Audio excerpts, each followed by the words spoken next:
ಪ್ರಿಯ ನಿರೀಕ್ಷಕರೇ, ನಮಸ್ಕಾರ. ಬೀರ್ಬಲ್ನ ವಿಶೇಷ ಕಾರ್ಯಕ್ರಮಕ್ಕೆ ತಮ್ಮೆಲ್ಲರಿಗೂ ಕೂಡ ಆತ್ಮೀಯವಾದ ಸ್ವಾಗತ. ವೀಕ್ಷಕರ, ಒಂದು ವಾರದಿಂದ ನಾಪತ್ತೆ ಆಗಿದ್ದ ಅಮಿತ್ ಶಾ ಅವರು ಮತ್ತೆ ಕಾಣಿಸ್ಕೊಳ್ತಾರೆ. ಅಷ್ಟರಲ್ಲಿ ದೆಹಲಿ ಪ್ರತಿಭಟನೆಯ ಹೆಸರಲ್ಲಿ ಅರಾಜಕತೆ ಸೃಷ್ಟಿಸಿದವ್ರ ಮೇಲೆ ಆಕ್ಷನ್ ಕೂಡ ಶುರುವಾಗಿತ್ತು. ಇಂಟ್ರೆಸ್ಟಿಂಗ್ ಏನಂದ್ರೆ, ಜೇಮ್ಸ್ ಬಾಂಡ್ ಅಜಿತ್ ದೋವಲ್ ಅವರು ಈ ಸಲ ಸಂಸತ್ಗೆ ಎಂಟ್ರಿ ಕೊಟ್ಟಿದ್ರು. ಅದೇ ದಿನ ಅಮಿತ್ ಶಾ ಅವರು ರಾತ್ರಿ ಆದರೂ ಕೂಡ ಸಂಸತ್ನಲ್ಲೇ ಉಳಿದುಕೊಂಡಿದ್ರು. ಪಾರ್ಲಿಮೆಂಟ್ನಿಂದ ಅವರು ಹೊರಗೆ ಬರೋ ಹೊತ್ತಿಗೆ ಮಧ್ಯರಾತ್ರಿ ಆಗಿತ್ತು.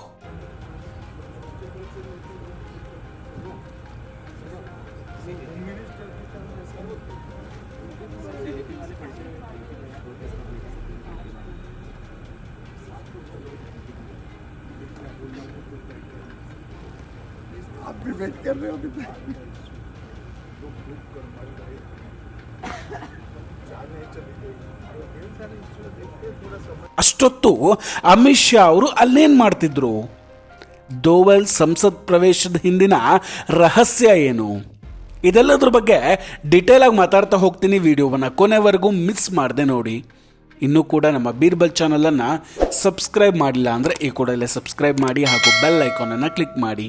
ವೀಕ್ಷಕರೇ, ಭಾರತದ ರಾಜಕೀಯ ಮತ್ತು ಭದ್ರತಾ ವಲಯದಲ್ಲಿ ಈಗ ಏನೋ ಒಂದು ದೊಡ್ಡ ಮಟ್ಟದ ಚಟುವಟಿಕೆ ಅಂತೂ ನಡೀತಾ ಇದೆ. ಆಗಸ್ಟ್ 5 ಹತ್ರ ಬರ್ತಾ ಇದೆ. ಈ ದಿನದ ವಿಶೇಷ ಏನು ಹೇಳಿ? ಕಾಶ್ಮೀರದ ವಿಶೇಷ ಸ್ಥಾನಮಾನವನ್ನು ರದ್ದು ಮಾಡಿದಂತಹ ದಿನ. ಇಲ್ಲಿ ಆಗಸ್ಟ್ 5 ಮಾತ್ರ ಅಲ್ಲ, ದೆಹಲಿಯ ಅಧಿಕಾರ ಕೇಂದ್ರಗಳಲ್ಲಿ ಅಮಿತ್ ಶಾ ಮತ್ತು ಅಜಿತ್ ದೋವಲ್ ಅವರ ನೇತೃತ್ವದಲ್ಲಿ ನಡೀತಾ ಇರುವಂತಹ ಸರಣಿ ಸಭೆಗಳು ಕೂಡ ಇಡೀ ದೇಶವನ್ನ ಗಮನ ಸೆಳೀತಾ ಇದೆ. ನೋಡಿ, ದೆಹಲಿ ಪ್ರತಿಭಟನೆ ಶುರುವಾದ ಕೂಡಲೇ ಇಂಟೆಲಿಜೆನ್ಸ್ ಬ್ಯೂರೋದ ಅಧಿಕಾರಿಯೊಬ್ಬರನ್ನ ಮೊದಲ ಬಾರಿಗೆ ದೆಹಲಿ ಪೊಲೀಸ್ ಕಮಿಷನರ್ ಆಗಿ ನೇಮಕ ಮಾಡಲಾಗುತ್ತೆ. ಯಾಕಾಗಿರಬಹುದು? ದೆಹಲಿಯ ಪ್ರತಿಭಟನೆಗಳ ಹಿಂದೆ ನಡೀತಾ ಇರುವ ಅಸಲಿ ಆಟ ಏನು? ಜೊತೆಗೆ ಪಾಕ್ ಆಕ್ರಮಿತ ಜಮ್ಮು ಕಾಶ್ಮೀರದಲ್ಲಿ ಈಗ ಏನೆಲ್ಲ ಬದಲಾವಣೆಗಳಾಗ್ತಿದೆ, ಇದೆಲ್ಲದ್ರ ಬಗ್ಗೆ ಈಗ ನೋಡ್ತಾ ಹೋಗೋಣ. ವೀಕ್ಷಕರೇ, ಇತ್ತೀಚೆಗೆ ಕೇಂದ್ರ ಗೃಹ ಸಚಿವ ಅಮಿತ್ ಶಾ ಅವರು NSA ಅಜಿತ್ ದೋವಲ್ ಮತ್ತು IB ಮುಖ್ಯಸ್ಥರು, ಹೀಗೆ ಎಲ್ಲ ಅರೆಸೇನಾ ಪಡೆಗಳು, DGಗಳ ಜೊತೆ ಸರಣಿ ಸಭೆಗಳನ್ನು ನಡೆಸಿದ್ದಾರೆ. ಈ ಸಭೆಗಳು ಸಾಮಾನ್ಯ ಸಭೆ ಅಲ್ಲ. ಹಿಂದೆ ಯಾವತ್ತೂ ಕೂಡದ ಕಾಣದ ರೀತಿಯಲ್ಲಿ ಈ ಸಭೆಗಳು ನಡೆದವು. ಇದಕ್ಕಿಂತ ಮೊದಲು ಒಂದು ಪ್ರಮುಖ ಬೆಳವಣಿಗೆಯನ್ನು ಗಮನಿಸಿ. ಜುಲೈ 21ನೇ ತಾರೀಕು ದೆಹಲಿ ಪೊಲೀಸ್ ಇತಿಹಾಸದಲ್ಲೇ ಮೊದಲ ಬಾರಿಗೆ ಇಂಟೆಲಿಜೆನ್ಸ್ ಬ್ಯೂರೋ ಅಂದರೆ IB ಅಧಿಕಾರಿಯೊಬ್ಬರನ್ನ ಪೊಲೀಸ್ ಕಮಿಷನರ್ ಆಗಿ ನೇಮಕ ಮಾಡಲಾಗುತ್ತೆ. ಯಾಕಾಗಿ ಬದಲಾವಣೆ? ಯಾಕಂದ್ರೆ ದೆಹಲಿ ಯಾವಾಗಲೂ ಕೂಡ ಭಯೋತ್ಪಾದನೆಗೆ ಟಾರ್ಗೆಟ್ ಆಗುತ್ತೆ. ದೆಹಲಿಯಲ್ಲಿ ಒಂದು ಸಣ್ಣ ಸಂಚಲನ ಉಂಟಾದರೂ ಅದು ಇಡೀ ಭಾರತವನ್ನೇ ನಡುಗಿಸುತ್ತೆ, ಜಗತ್ತಿನ ಗಮನವನ್ನು ಸೆಳೆಯುತ್ತೆ. ಈ ಹಿಂದೆ ಕೆಂಪುಕೋಟೆ ಮೇಲೆ ನಡೆದಂತಹ ಕಾರ್ ಬ್ಲಾಸ್ಟ್ ಪ್ರಕರಣ ನೆನಪು ಮಾಡ್ಕೊಳ್ಳಿ. ಅವತ್ತು ಅನೇಕ ಗುಪ್ತಚರ ಸಂಸ್ಥೆಗಳು ಒಟ್ಟಾಗಿ ಕೆಲಸ ಮಾಡಿದ್ವು.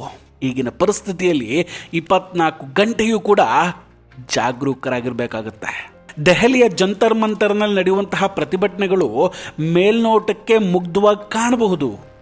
ಮಕ್ಕಳು ಅಥವಾ ವಿದ್ಯಾರ್ಥಿಗಳು ತಮ್ಮ ಹಕ್ಕಿಗಾಗಿ ಹೋರಾಡ್ತಿದ್ದಾರೆ ಅಂತ ನಮಗೆ ಅನಿಸ್ಬಹುದು. ಆದರೆ ಅದರ ಹಿಂದೆ ಅಥವಾ ಒಳಗೆ ಅತ್ಯಂತ ಅಪಾಯಕಾರಿ ಅಂಶಗಳು ನುಸುಳ್ಕೊಂಡಿದೆ. ಶ್ರೀಲಂಕಾ, ಬಾಂಗ್ಲಾದೇಶ, ನೇಪಾಳದಲ್ಲಿ ನಡೆದಂತಹ ಜನಸಂದಣಿಯನ್ನು ಪ್ರಚೋದಿಸಿ ಅಧಿಕಾರವನ್ನು ಕಿತ್ತೆಸೆಯುವ ಅಥವಾ ಅರಾಜಕತೆ ಸೃಷ್ಟಿ ಮಾಡುವಂತಹ ಪ್ರಯತ್ನಗಳು ಭಾರತದಲ್ಲೂ ನಡೀತಾ ಇದೆ. ಇಲ್ಲೊಂದು ಪ್ರಮುಖ ಉದಾಹರಣೆಯನ್ನು ಗಮನಿಸಿ. ACP ವಿವೇಕ್ ಭಗತ್ ಇವರೊಬ್ಬರು ಪ್ರಾಮಾಣಿಕ ಪೊಲೀಸ್ ಅಧಿಕಾರಿ. ಜಂತರ್ ಮಂತರ್ನಲ್ಲಿ ಪ್ರತಿಭಟನೆಯ ವೇಳೆ ಇವರನ್ನ ಟಾರ್ಗೆಟ್ ಮಾಡಿ ದಾಳಿ ಮಾಡ್ತಾರೆ. ವಿವೇಕ್ ಭಗತ್ ಅವರು ಈ ಹಿಂದೆ ಅನೇಕ ಭಯೋತ್ಪಾದಕ ಮಾಡ್ಯೂಲ್ಗಳನ್ನು ಭೇದಿಸಿದವರು. ಉದ್ದೇಶಪೂರ್ವಕವಾಗಿ ಅವರ ಮೇಲೆ ಹಲ್ಲೆ ಮಾಡಲಾಗುತ್ತೆ. ತಲೆಗೆ ಪೆಟ್ಟು ಬಿದ್ದಿದೆ.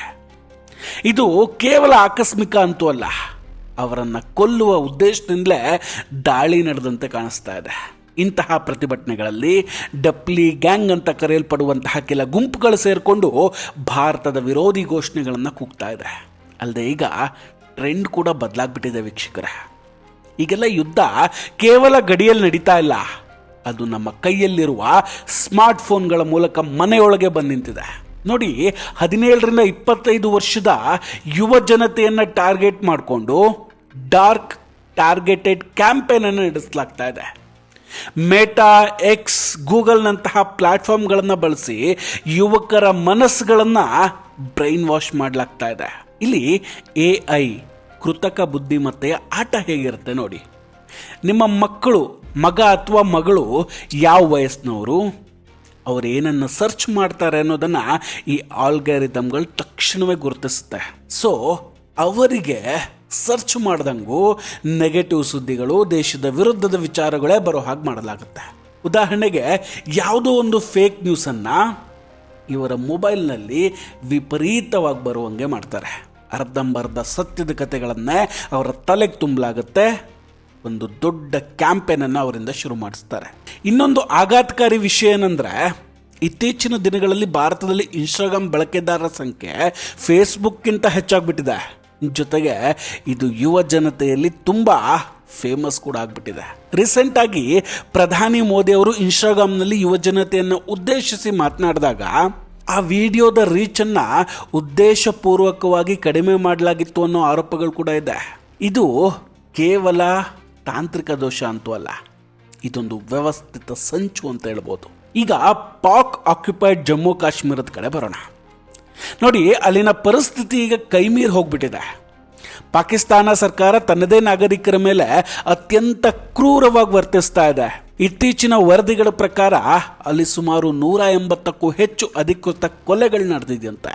ಈಗ ಅಲ್ಲಿನ ಜನ ಪಾಕಿಸ್ತಾನದಿಂದ ಮುಕ್ತಿಯನ್ನು ಬಯಸ್ತಾ ಇದ್ದಾರೆ. ತಾವಾಗಿಯೇ ಇದು ಪಾಕಿಸ್ತಾನ್ ಆಕ್ರಮಿತ ಕಾಶ್ಮೀರ ಅಂತ ಘೋಷಿಸ್ಕೊಳ್ತಾ ಇದ್ದಾರೆ. ಒಂದು ಕಾಲದಲ್ಲಿ ಆಪರೇಷನ್ ಸಿಂಧೂರನ್ನು ನಡೆಸಿದಾಗ ಅನೇಕರಿಗೆ ಕೋಪ ಬಂದಿತ್ತು. ಆದರೆ ಈಗ ಅದರ ಫಲಿತಾಂಶ ಅರ್ಥ ಆಗ್ತಾ ಇದೆ. ಮೊಟ್ಟೆಯನ್ನು ಒಡೆದ್ರೆ ಕೊಳಕ್ಕೆ ಹೊರಗೆ ಬರುತ್ತೆ, ಅದೇ ಅದಕ್ಕೆ ಕಾವು ಕೊಟ್ಟರೆ ಒಂದು ಸುಂದರ ಜೀವ ಹೊರಗೆ ಬರುತ್ತೆ. ಹಾಗೆ ಭಾರತ POJK ವಿಷಯದಲ್ಲಿ ತಾಳ್ಮೆಯಿಂದ ಕಾಯ್ತಾ ಇದೆ ಅಷ್ಟೇ. ಈಗ ಅಲ್ಲಿನ ಜನ ಭಾರತದ ಜೊತೆ ಸೇರೋದಕ್ಕೆ ಬಯಸ್ತಾ ಇದ್ದಾರೆ. ಆದರೆ ನೆನಪಿರಲಿ, ಇದು ಅವರ ಮನಸ್ಸು ಬದಲಾಗಿರೋದಕ್ಕಿಂತ ಹೆಚ್ಚಾಗಿ ಅಲ್ಲಿನ ಬದುಕು ನರಕಾಗಿರೋದೇ ಅದಕ್ಕೆ ಮುಖ್ಯ ಕಾರಣ ಆಗಿರೋದು. ಅವರ ನಿಷ್ಠೆಯನ್ನು ನಾವಿನ್ನೂ ತಾಳ್ಮೆಯಿಂದ ಪರೀಕ್ಷೆ ಮಾಡಲೇಬೇಕಾಗಿದೆ. ಇನ್ನು ಅಮಿತ್ ಶಾ ಮತ್ತು NSA ಅವರ ಈ ಸಭೆಗಳು, ಇದು ಕೇವಲ ಈ ವರ್ಷದ ಆಗಸ್ಟ್ 15ಕ್ಕೆ ಮಾತ್ರ ಸೀಮಿತ ಆಗಿಲ್ಲ ವೀಕ್ಷಕರೇ. ಇದು ದೀರ್ಘಾವಧಿಯ ಪ್ಲಾನಿಂಗ್ ಕೂಡ ಹೌದು. 2027ರಲ್ಲಿ ಉತ್ತರ ಪ್ರದೇಶದ ಚುನಾವಣೆ ಬರಲಿದೆ. ಇದನ್ನು ಮಿನಿ ಭಾರತ ಚುನಾವಣೆ ಅಂತ ಕರೆಯಲಾಗುತ್ತೆ. ಈ ಚುನಾವಣೆಯನ್ನು ಟಾರ್ಗೆಟ್ ಮಾಡಿಕೊಂಡು ಈಗಿನಿಂದಲೇ ದೇಶವನ್ನು ಅಸ್ಥಿರಗೊಳಿಸೋದಕ್ಕೆ ಪ್ರಯತ್ನಗಳು ತುಂಬ ನಡೀತಾ ಇದೆ. ಸಂಸತ್ನಲ್ಲಿ ಬರಲಿರುವಂತಹ FCRA ಬಿಲ್, ಡಿಲಿಮಿಟೇಷನ್, ಈ ಬಿಲ್ಗಳ ಬಗ್ಗೆ ನಾವು ಜಾಗರೂಕರಾಗಿರಬೇಕು. ಇವೆಲ್ಲವೂ ಭಾರತದ ಭವಿಷ್ಯವನ್ನು ನಿರ್ಧರಿಸುವಂತಹ ಪ್ರಮುಖ ಬೆಳವಣಿಗೆಗಳು. ಇದೆಲ್ಲವನ್ನು ಎದುರಿಸೋದಕ್ಕೆ ಪ್ಲಾನಿಂಗ್ ತುಂಬ ಬೇಕೇ ಬೇಕು. ಅದನ್ನೇ ಅಮಿತ್ ಶಾ ಹಾಗೂ ದೋವಲ್ ಅವರು ಮಾಡ್ತಾ ಇರೋದು. ರಾತ್ರಿ ಆದರೂ ಕೂಡ ಇಂತಹ ಸಾಕಷ್ಟು ಸಭೆಗಳನ್ನು ನಡೆಸಿ ಎಲ್ಲವನ್ನ ನಾಜೂಕಾಗಿ ಅಮಿತ್ ಶಾ ಅವರೇ ನಿಭಾಯಿಸ್ತಾ ಇದ್ದಾರೆ.